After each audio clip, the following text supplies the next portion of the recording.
Imagine two people working for the same company. They are the exact same age, graduated from the exact same school, and commute through the exact same traffic. They sit in the same office, dealing with the same problems. Yet at the end of the month, one makes $1,000 and the other makes $2,000. The inputs are entirely synchronized, but one person brings home twice as much money as the other. When faced with this kind of gap, the immediate assumption is that we are simply paid for the hours we put in. If you want more money, you need to find more hours. But look at this timeline. Time is a strictly fixed constant. Both of these employees reach the end of their day at exactly midnight. You cannot manufacture a 25th hour. So time alone cannot explain a doubled income. What actually shifts the math is what happens inside those hours. This rising metric represents value. The marketplace does not pay for your time. It pays for the economic value you deliver to it. So, earning a higher income isn't a matter of chasing down more hours or demanding a bigger paycheck. Success is an outcome you attract to yourself by upgrading the level of value you can offer. The clearest path to increasing your market value is to work significantly harder on yourself than you do on your job.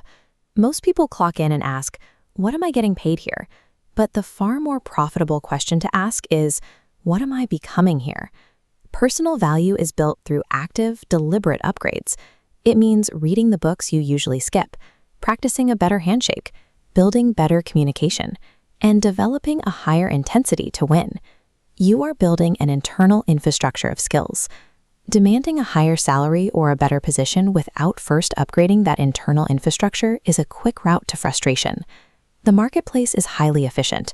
Eventually, it always corrects your compensation to match your actual skill level. But there is a specific habit that actively prevents this kind of growth: the instinct to externalize blame. When progress stalls, it is very easy to compile a list of culprits. We point to high taxes, strict company policies, a downturn in the economy, or even a rainy day keeping the customers away. In reality, business and life operate exactly like the natural seasons. There will always be economic winters filled with difficulty, and they will always be followed by springs of sudden opportunity. The rain falls on the rich and the poor alike. The external conditions are identical for everyone. The only variable you actually have control over is how you respond to those conditions. You must accept full responsibility for your circumstances. Taking absolute ownership of your life is the only way to stop being a victim of the winter and start capitalizing on the spring. Knowing how to build value and take responsibility is entirely logical. But logic alone rarely provides the fuel needed to maintain daily, grueling discipline. For that, you need a visceral emotional catalyst. One of the most effective triggers for human action is pure disgust. The renowned author and speaker Jim Rohn experienced this early in his life. At 25 years old, Rohn was completely broke. One afternoon, a young girl knocked on his door, selling boxes of cookies for just $2. He wanted to buy them, but he literally did not have $2 to his name. To save face, he lied to the girl, telling her he already had plenty of cookies inside. Closing that door, the deep humiliation set in. He was a grown man, married, working, and he had to lie to a child over $2.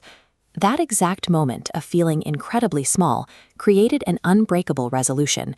He would do whatever it took to never feel that way again. That raw, emotional reason gave him the discipline to turn his entire financial life around.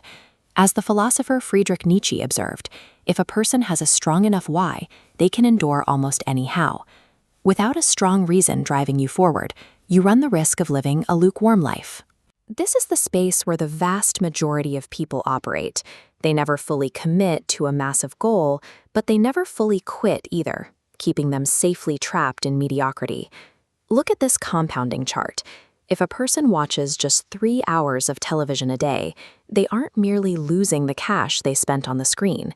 Over a year, that translates to over 1,000 lost hours.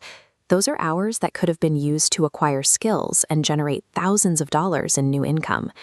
This brings us to the universal law of use.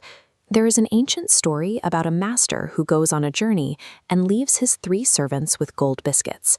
2 of those servants took risks, put the gold to work, and doubled their value. The 3rd servant was afraid of losing what he had. He dug a hole and buried his gold in the dirt to keep it safe.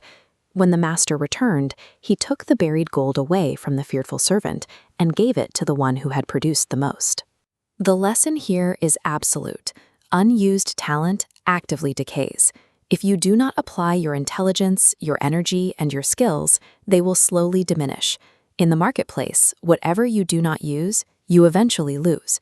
Yet knowing all of this is still not enough, because humans rely on a very comforting lie.